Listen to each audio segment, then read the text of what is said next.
将你目光凝望，临行一眼，到携手并肩同往。思念无处停靠，风雨飘摇，你是掌心的祈祷，定格一秒，泪去交心早已明了，我们早说好，天荒地老，你是宿命不可逃，用几分舍得换一颗相依相偎，可好？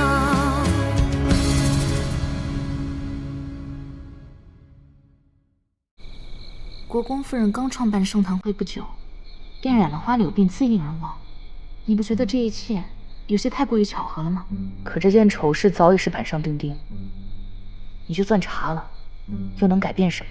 可没人亲眼看见他与人私通。若没有证据，那他便和我们一样被世俗审判，承受了太多不该承受的污名，甚至可能因此而死。若想要查清幕后黑手，国公夫人之死或许是个突破口。依你所见，只有从花柳病着手查起。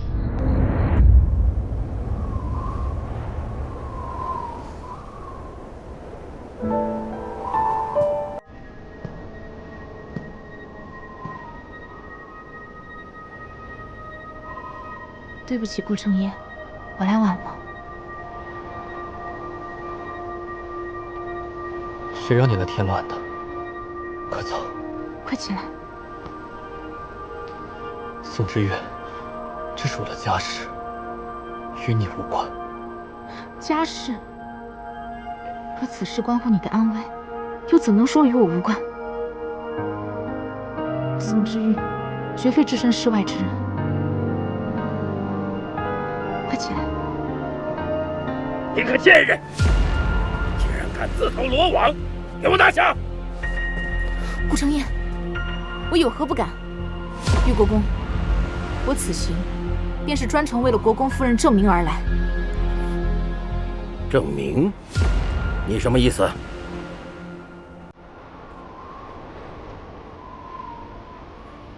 当年你们一口咬定国公夫人行为不端，身染花柳之症，可她一个足不出户、深居简出的妇人，又怎会有机会染上此病？因此，昨夜我特意寻访了当年为顾夫人诊断的郎中。他说，国公夫人当年身起红斑，高热不退，这些症状虽然与花柳病有所相似，可是发病过程却是大相径庭。可是玉国公，你为了维护你那所谓的颜面，竟没有让郎中面诊，便草草下了定论。你究竟在说些什么？我多番探查，得知那年秋天，您曾率兵远征3月，归来之后，顾夫人便病倒了。这其中难道没有什么蹊跷吗？你在暗示什么？你在污蔑国公，你知道吗？逆子，你要造反吗？绍元14年，玉国公率军北伐，征战蒿原，苦战3月，凯旋而归。而国公夫人久居江南，从未接触过蒿草。您日日与蒿草为伴，归来之时难免身上携带花粉，这才引发了顾夫人花粉过敏，身起红斑，久病不愈。这上面详细记载了花柳病与蒿草过敏不同之处。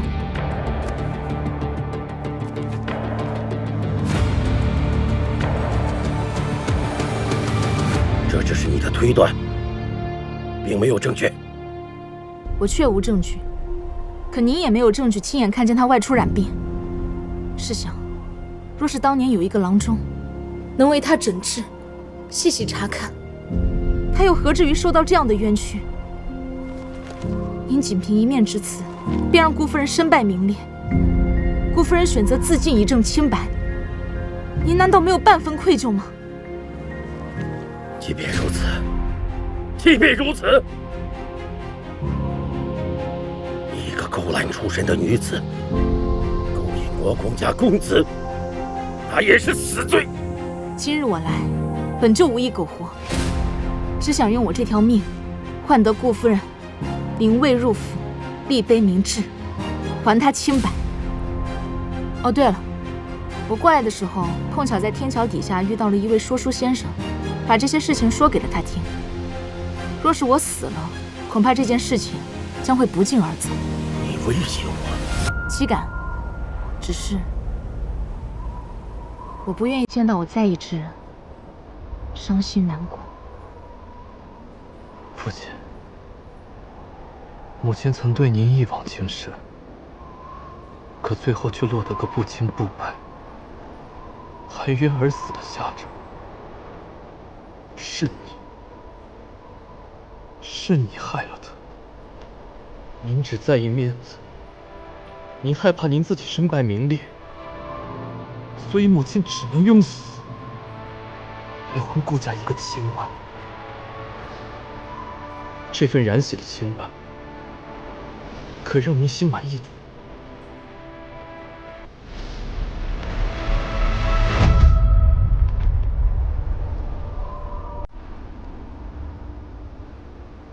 我不像你这样如此懦弱，我也不像你这样不分是非。对于他，我是要守护到底，无论生死，我都与他不离不弃。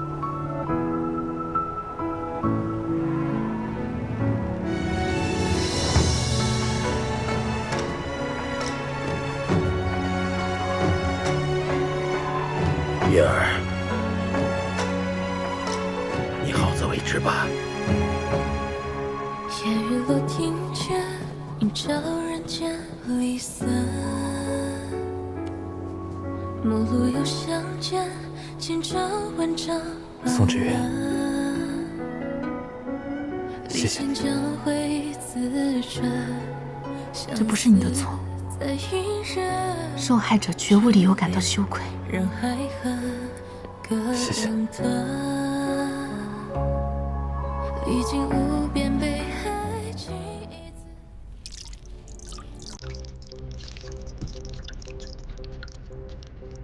报告大人，我打听到那个义女的行踪，她在顾府。一个是皇城司指挥使，一个是关键人证，绝对不能让他们二人合谋。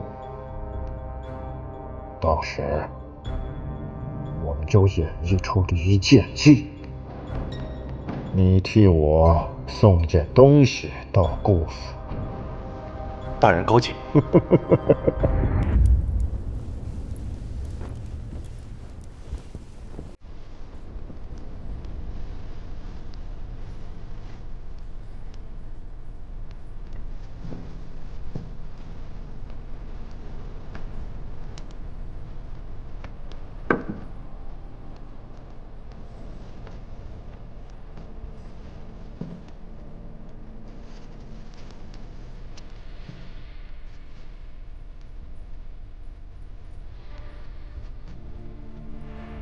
娘，你多年来所承受的污名，如今终于得以昭雪。这一切都要归功于一个人，他叫宋芷月。不知从何时起，我的世界里好像处处都有他的身影。我昔时不信这世界能有真情，但如今，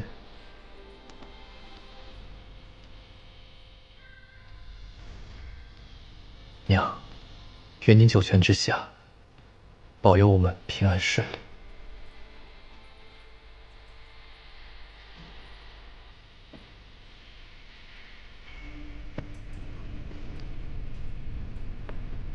也许真的是我误会他了，看来他与盛唐会无关。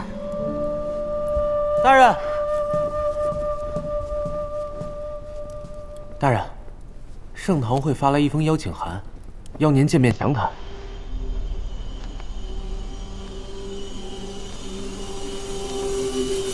回信，说我会准时复原。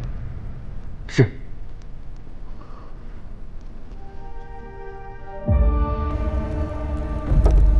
这是剧毒之药，他若不愿拿出美人图，便不必给他解药。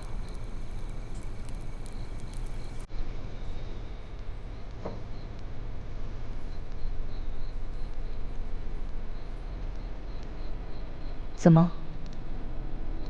犹豫了？莫非你对他动了真情？